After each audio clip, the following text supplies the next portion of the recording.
அனைவருக்கும் வணக்கம். நான் உங்கள் Kaniyan Palanikumar. 3a = 2b = 4c எனில் a:b:c ஐ காண்க.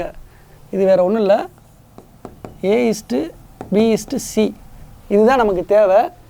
இதில் a நமக்கு வேணும்னா வேறு ஒன்றும் இல்லை, இந்த ஏவை மறைச்சிக்கோங்க. ஏவை இப்படி மறைச்சிங்கன்னா 2 × 4 எவ்வளவு 8, அதை போட்டுக்கோங்க. அடுத்து என்ன செய்றீங்க, b தேவை, பிஏ மறைச்சிக்கோங்க. மறைச்சிட்டிங்கன்னா 3 × 4 12. அடுத்து என்ன தேவை, சிஏ மறைச்சிக்கோங்க. 3 × 2 6. அவ்வளோதான், இதான் ஷார்ட்கட்டு. இதை குறைக்கலாம்ல. 4 6 3.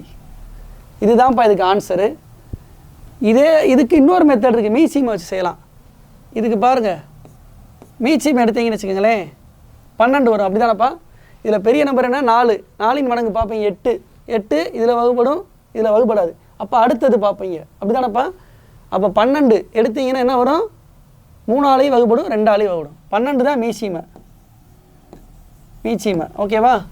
அப்போ 12 3 ஆளை எத்தனை தடவை வகுப்படும், 4 தடவை போட்டாச்சு. 12 2 ஆளை எத்தனை தடவை வகுப்படும், 6 தடவை போட்டாச்சு.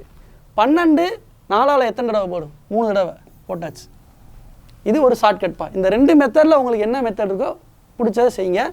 நம்ம 47ஆம் நம்பர் சம்மில் செஞ்சுருப்போம். 2a = 3b = 4c. இந்த மெத்தடில் செஞ்சுருப்போம். அது விலாவரியாக செஞ்சுருப்போம். ஏன்னா இந்த ஹோம்ஒர்க் சம்முக்காக நான் அப்படி பண்ணியிருந்தேன், ஷார்ட்கட் கொடுக்காம. இதை நீங்கள் ஹோம்ஒர்க் பண்ணி, இந்த மெத்தடில் ஹோம்ஒர்க் பண்ணி கமெண்ட் செக்ஷனில் பதிவு பண்ணுங்கள். நன்றி, வணக்கம்.